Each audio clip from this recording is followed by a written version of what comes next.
This is Kick-Ass News. I'm Ben Mathis.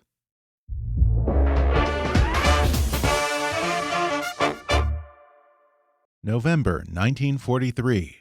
The Nazis and their Axis allies controlled nearly the entire European continent. Japan dominated the Pacific. Allied successes at Sicily and Guadalcanal had gained them modest ground, but at an extraordinary cost. And on the Eastern Front, the Soviet Red Army had been bled white.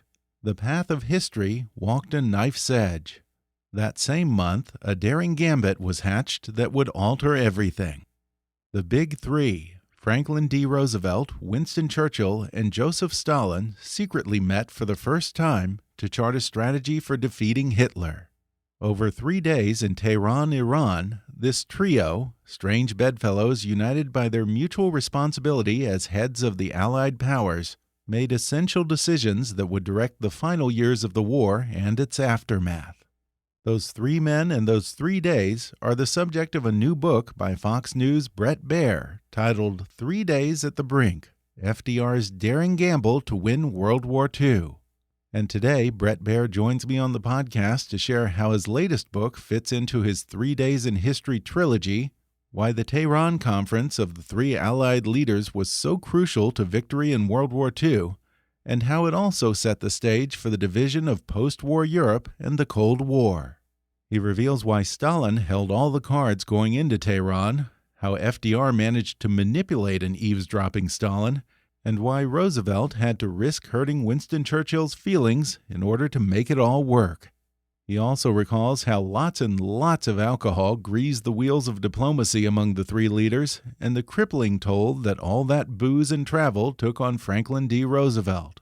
Then Bret talks about writing the book while he was covering the Trump-Kim summits in Singapore and Hanoi, some similarities he noticed between Trump and FDR's personal style of diplomacy, and some key leadership lessons from those 3 days in Tehran. Plus, this Beltway insider weighs in on the mood in Washington as Congress moves forward with impeachment. Coming up with Fox News' Bret Baier in just a moment.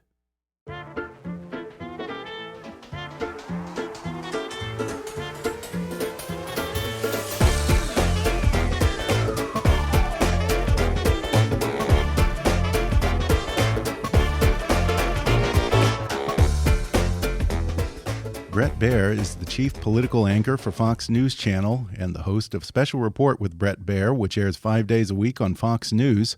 He's the author of the New York Times bestsellers, 3 Days in Moscow, Ronald Reagan and the Fall of the Soviet Empire, 3 Days in January, Dwight Eisenhower's Final Mission, and Special Heart, A Journey of Faith, Hope, Courage, and Love. Now he's rounding out his 3 Days trilogy with his latest book, 3 Days at the Brink, FDR's Daring Gamble to Win World War II. Bret Baier, welcome. Thank you, Ben. Well, I'm a big history nut, so I really enjoyed the book. This is, I think, the 3rd in your 3 Days series, which covers seminal moments in the Cold War. What do you like about the 3 Days format? So this all started with the Eisenhower book, 3 Days in January, and I wasn't thinking that I was writing 3 books, actually, at the beginning. I really got involved in finding Eisenhower. Long story short, I got the golf invite of the century by going to play Augusta National, and they put me up at the Eisenhower cabin, and I was very excited to play, and poured myself a glass of wine the night before and walked around and realized that I didn't know Dwight Eisenhower, the president. I knew him as the general in history, and I figured if I didn't, then my generation and younger clearly didn't really know. And I set out to write this book. When I got to the Eisenhower Library in Abilene, Kansas, which, by the way, if you haven't been, it's worth the trip. It's in the middle of nowhere, but it's really cool to go. And I said to them, what could I focus on? And they said the last part of his leaving office and the farewell address that largely went overlooked in history because 3 days later was the Kennedy inauguration address. So with that, I kind of got this soda straw looking at just those 3 days of his presidency, and then jumping back and showing how Eisenhower gets to that moment and to that speech. And it's that formula that I really felt worked, because you could dig in on a narrative, really get into it in a narrative kind of way that's very readable and not a history book. That was a success, and I went out looking for my next 3 days, and I came out here to the Reagan Library, and it was the Moscow summit, right, with 1988, Gorbachev. right? Yeah, the final summit, and the speech to Moscow State University students that, again, largely was overlooked. And once I had those two, it was kind of like the Star Wars movies. I went back to the beginning. Okay. And This so is the prequel. It turns out that that's the beginning of the Cold War. Eisenhower's the middle of the Cold War, and Reagan is at the end of the Cold War.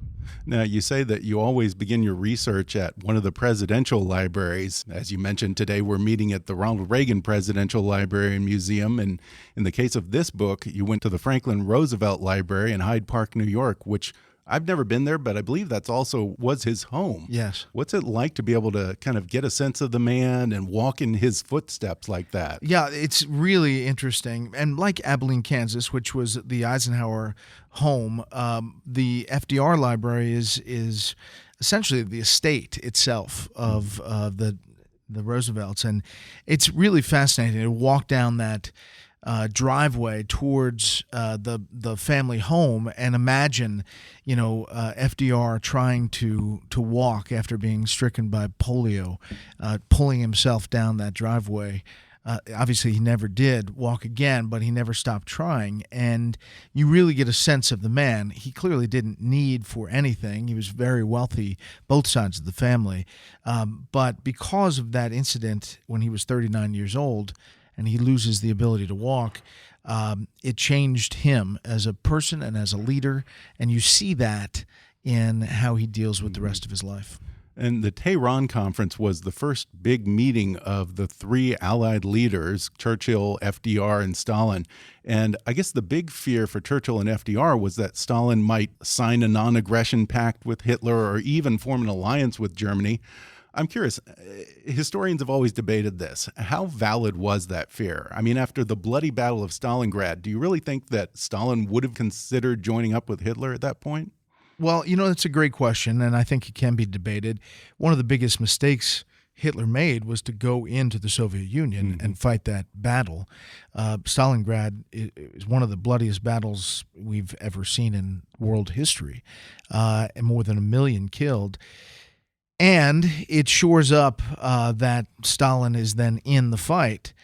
But he was losing a lot of men in the Red Army. And that is why he's pushing for the U.S. and Great Britain to start this other front in Europe to pull the Nazis out.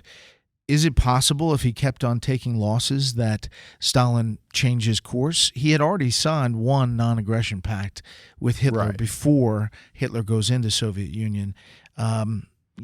It's possible. I think it's debatable. I do know that FDR and Churchill write extensively of how much they need Stalin to sign on to their war effort. So it's fair to say that going into the meeting, Stalin probably held most of the cards. He did. I mean, he really held all the cards. He demanded that the meeting was in Tehran, forcing FDR to travel 6,000 miles. Wow. And, the travel itself in those days, he has to get on a ship, go over, he winds his way there. That travel makes him sick. Tehran makes him sick. Yalta later ends up killing FDR. Yeah, because I kind of feel for the guy because of all these three. He's the one who was the sickest, who had to travel the farthest. And at one point you talk about kind of the harrowing journey to Tehran and how he almost got torpedoed along the way. It was a friendly fire incident. And, they were worried about German U-boats, and they had a big contingent of ships, battleships. And he's on the USS Iowa, and they've configured it especially for his wheelchair. And they are doing a maneuver as they're going over on this 8-day journey, and the USS William Porter, a destroyer next to it, in a drill, accidentally fires a real torpedo at the USS Iowa, and the Iowa captain turns towards the torpedo, and it goes by the bow of the ship by about 1,000 yards and explodes. And FDR is applauding because he thinks it's part of the drill, but the captain is sweating because they almost killed the President of the United States and his entire Joint Chiefs of Staff. And Yalta was an even farther trip, I think, wasn't it? It was. And he has to travel over hours and hours in an open Jeep over the mountains to get to Yalta. And it's that travel, actually, that makes him ill. Yeah. Now, one of the most interesting parts of this book is the accounts of the meals that they shared over those 3 days and all the drinking that went on. I mean, you go into the alcohol preferences of each of the three leaders and how Stalin liked to drink people under the table and watch everyone get inebriated. And I think at one dinner, there were something like 365 toasts. It sounds more like a 3-day bender than a 3-day conference. Was right. anyone sober in Tehran? Actually, no, I don't think so. There were a lot of drinking episodes, and each meeting, actually, in the afternoon starts with FDR's classic drink, the stiff martini, pretty dry, and he makes them. He, in fact, gets to the room ahead of time and positions himself so no one sees him wheeling into the room, and he is making the martinis. So, yeah, they did drink quite a bit, and the more that Churchill drank, the more his emotions kind of came out at each one of these moments. And because of the dynamic, FDR was trying to convince Stalin that Churchill and FDR were not ganging up on him or taking advantage of him. And part of that strategy was to make fun of Churchill at that expense. So he sided with Stalin, and Churchill, at some of these efforts, storms out of the room mad.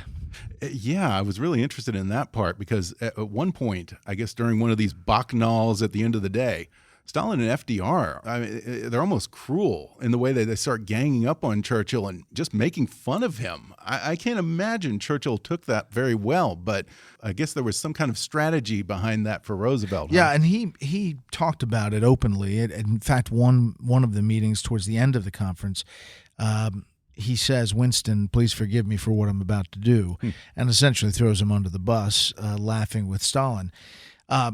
Churchill understands it, but he is very emotional. He wears his emotions on his sleeve. One of his aides said that he cried every day for one reason or another. Wow. Because he was just an emotional guy. And you can hear it in his speeches as he delivers them, but he didn't take some of those meetings very well.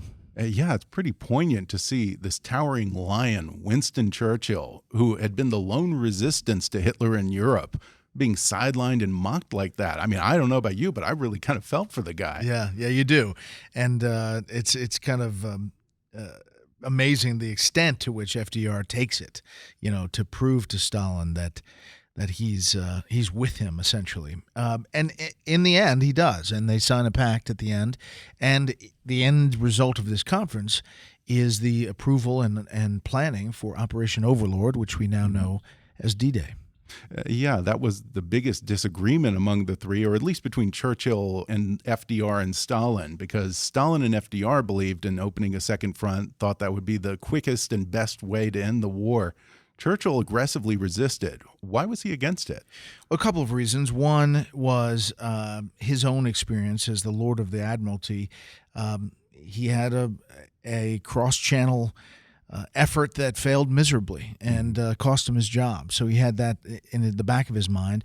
Secondly, he was not sure, Churchill wasn't, that the Allies were ready for this kind of logistical feat. And if you look at all that went into D-Day and all that possibly could have gone wrong, you could hear the concern churning around in Churchill's mind. And he thought that they needed more practice and thereby go the Mediterranean way as opposed to cross-channel into France.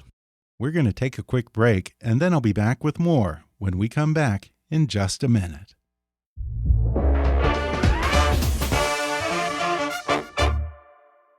A DUI covers more than just alcohol. Drugs that make you feel different will make you drive different, and you could get a DUI. In 2017, 45% of the drivers killed in fatal crashes who were tested for drugs tested positive. If you think driving while high won't affect you, you're wrong. TCH can slow reaction times, impair cognitive performance, and it makes it more difficult for drivers to keep a steady position in their lane. Something as simple as cold medication or an over-the-counter sleep aid could impair your driving, and if it does, you will be arrested for a DUI.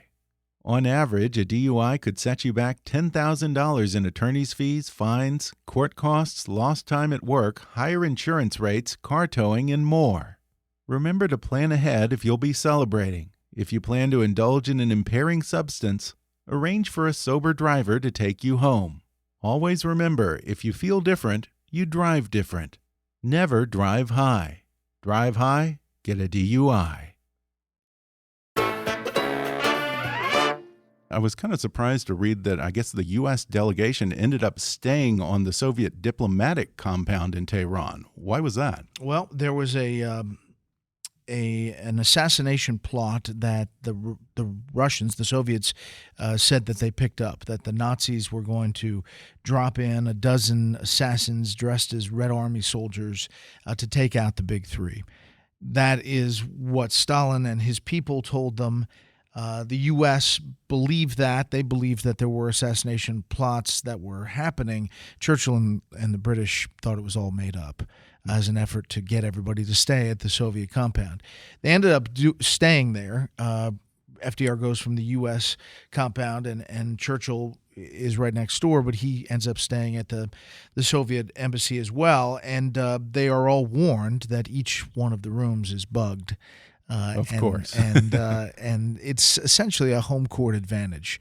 Not only does Stalin not have to travel, but it's on his home turf, and he can listen to every room. And it sounds like FDR actually kind of used that to his advantage, though. Did he kind of put on a little bit of a show for Stalin's ears? He did. He often talked about things that they wanted the Soviets to hear ahead of meetings that would come. Churchill took another tact, and he would go into the rooms yelling, "Oh, the Soviets are so horrible. Stalin's awful," and he would say it very loudly into the lamp.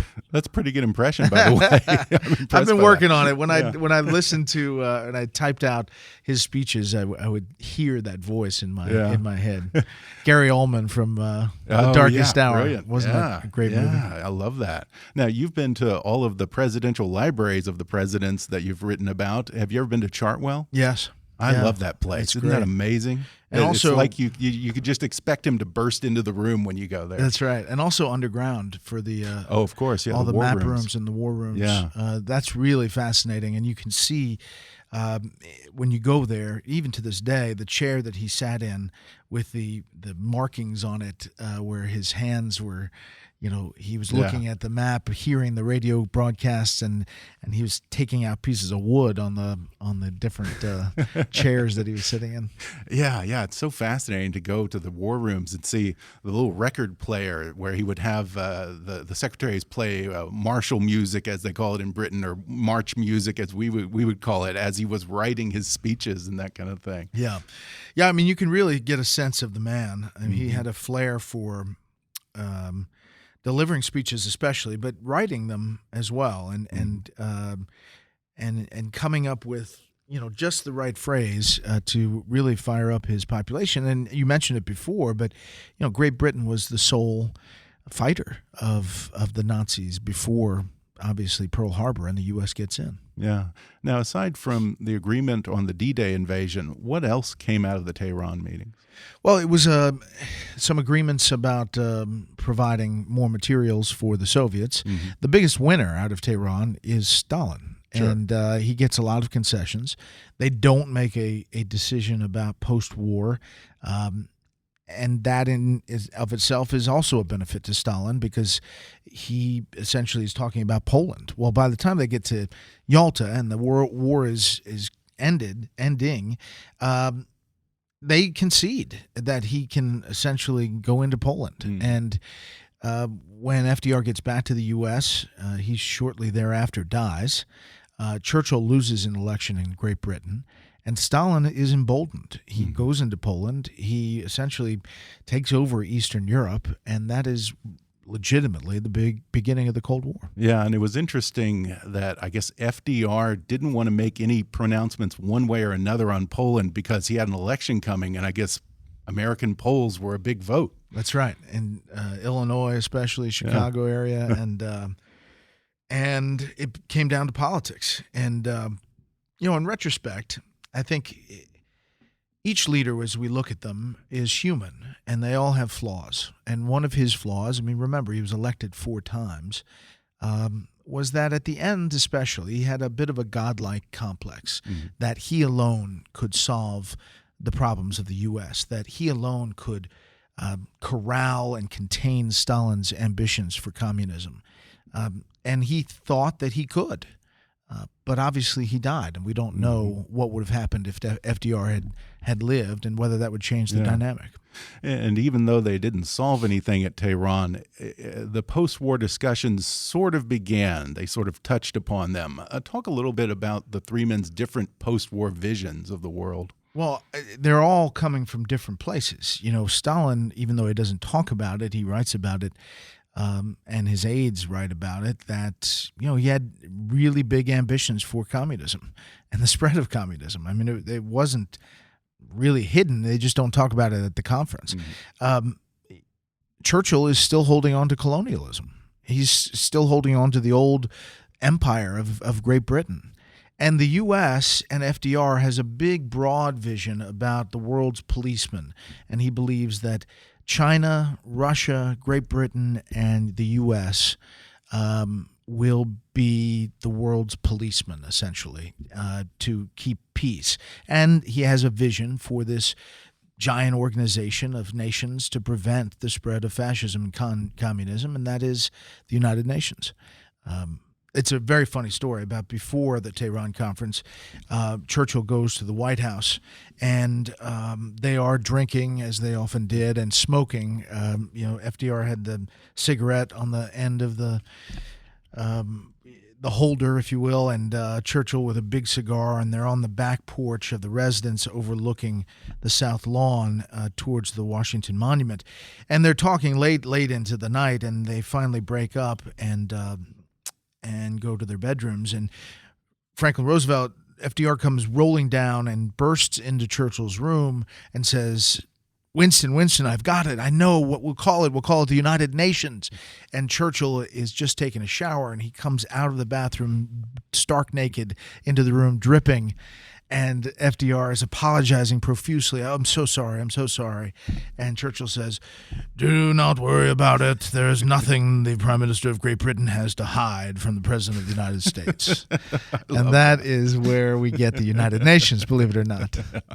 I love that story. It's just such a classic relationship. And I think you say in the book somewhere along the way is that the two of them were the biggest celebrity couple in the world. Oh, yeah. At that point. They really were. And they had that kind of relationship too. And then it gets tested in Tehran, with the jokes at Winston Churchill's expense. Yeah. Now, it's hard to talk about the Tehran Conference without also bringing up the Yalta Conference, which is where a lot of these post-war decisions got hashed out, as you mentioned. It's often said that Tehran won the war, but Yalta failed to secure the peace. Do you think that's apt? I think it's fair. I think, FDR could largely say that he won the war with Churchill, but they lost the peace because it didn't finish the deal. And again, what would have happened if he was still around at that point? We don't know. FDR made those decisions and concessions to Stalin, and he writes about it because he was thinking in the moment. Remember, the 3 days at the Brink was that the Allies could have lost World War II. We were not winning. We were losing. Hitler was on the march. There were some big battles in the Pacific with the Japanese, and it was definitely in doubt before D-Day. One thing that I thought about oftentimes when I was reading this book is the current president. When I was reading about how FDR had this unflagging belief in the sheer force of his personality to win over Stalin, and this idea that if these two men can just sit down man to man, things will sort of sort themselves out. It sounds very much like Trump's approach to foreign policy. But to what degree, I wonder, did that strategy succeed for FDR at Tehran and then at Yalta? Yeah. Well, I write about the connection. Obviously, I was on at the end of the book, the epilogue. I write about the trip to Hanoi, Vietnam, and Singapore for President Trump to meet with Kim Jong-un. And similarly, knowing that this is a dictator who has killed his own family members, FDR sits with Stalin, who has killed millions of his own people.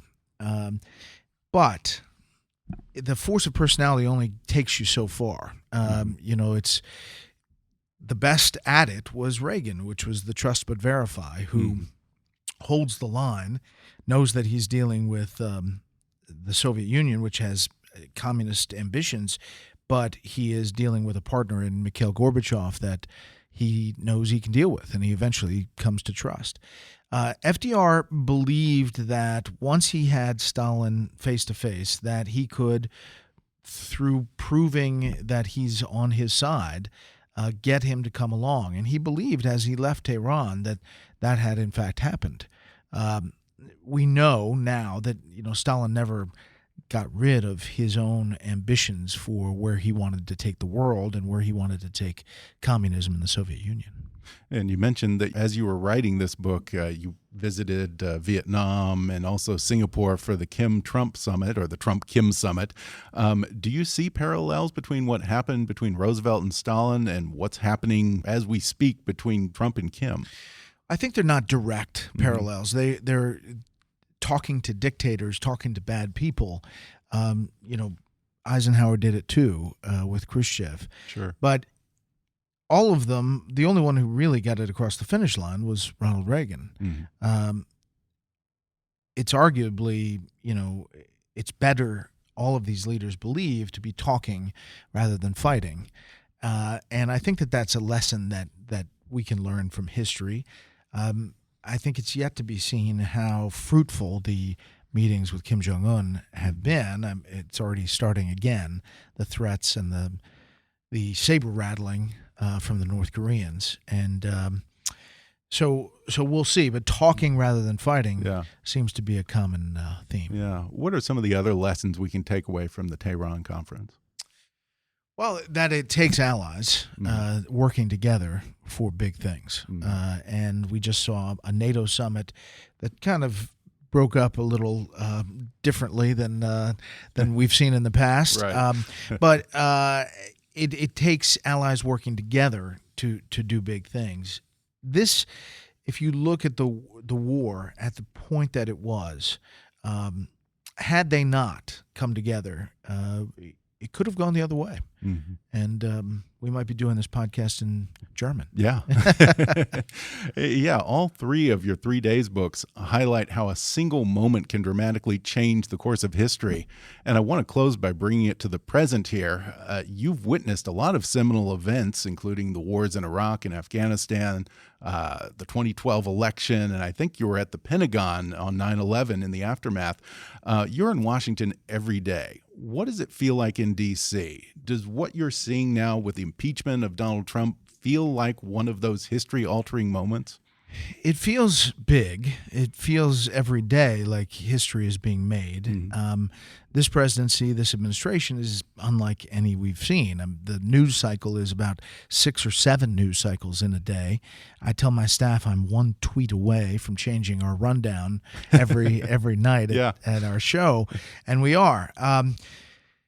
That said, it's also a very divided nation, and it's really amazing to see two sides that see things so differently, can look at the same thing and see things so differently, and also become very emotional about it. And I don't know what that says about us as a nation or us as a humanity, whether social media has fired everyone up a little bit more. That's possible. People are stirring the pot a lot more day to day. But I think it behooves us to take the lessons of the past, to listen first to opponents and to people that you're up against, and and then make your case. It is historic every day, and I'm blessed to be able to sit and kind of report out and let people decide what they think about it. I think we need more of that and less telling people how to think about something. Beyond impeachment, what's the big question in your mind looming over the next election? Well, I think how this all falls out, and if the president actually turns this around somehow to a positive. And it's very possible. I mean, Democrats are dealing with fire on a two-edged sword here on impeachment. And just going around the country talking to people, I know it's not the issue that everybody's talking about. You don't hear it on the campaign trail a ton about the specifics of impeachment. You hear, what is my health care? What does my wallet look like? What's the future of, the situation that the U.S. is in around the world? So we often get in horse blinders in Washington, and we have to get out of the beltway to see what else is going on. Well, once again, the book is called 3 Days at the Brink, FDR's Daring Gamble to Win World War II. And, of course, you can catch Special Report with Bret Baier every weekday on Fox News. Bret, thanks for talking with me. Thank you very much.